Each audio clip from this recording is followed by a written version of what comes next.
Modus Dukun Palsu Rudapaksa Mama Muda di Serang, Korban Tergiur Bujuk Rayu.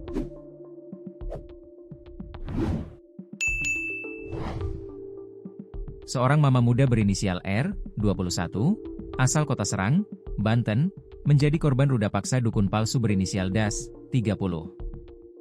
Bahkan, aksi rudapaksa yang dilakukan dukun palsu tersebut terjadi saat suami R juga datang ke tempat ritual abal-abalnya.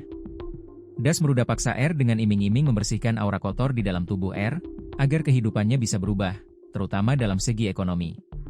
Korban yang terbujuk rayuan pelaku, kemudian datang ke satu rumah di sekitaran Cipocok Jaya, Kota Serang, bersama suaminya. Kanit PPA Satreskrim Polresta Serang Kota, Ipda Febby Mufti Ali, mengatakan, korban diminta untuk membeli barang untuk media ritual. Setelah itu, korban diminta untuk berbaring melepas pakaian dan diganti menggunakan kain sarung, kata Febby melalui sambungan telepon, Senin, 10 Juni 2025. Menurut Febby, suami korban kemudian diminta untuk mandi menggunakan air yang telah dijampi-jampi dan tidak boleh keluar sebelum ada instruksi.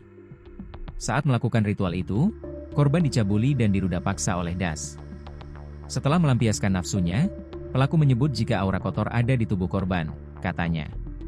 Korban yang tak terima, akhirnya melaporkan kejadian tersebut ke unit PPA Polresta Serang pada 24 Mei 2025. Seusai melaporkan hal tersebut, pelaku kembali mengajak korban untuk melakukan ritual yang kedua kalinya.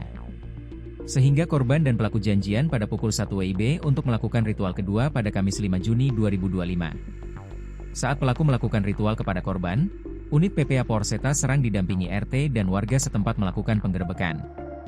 Saat diamankan oleh petugas PPA, didapati di tas pelaku membawa senjata tajam jenis pisau bersama serangkanya, pungkas Febby.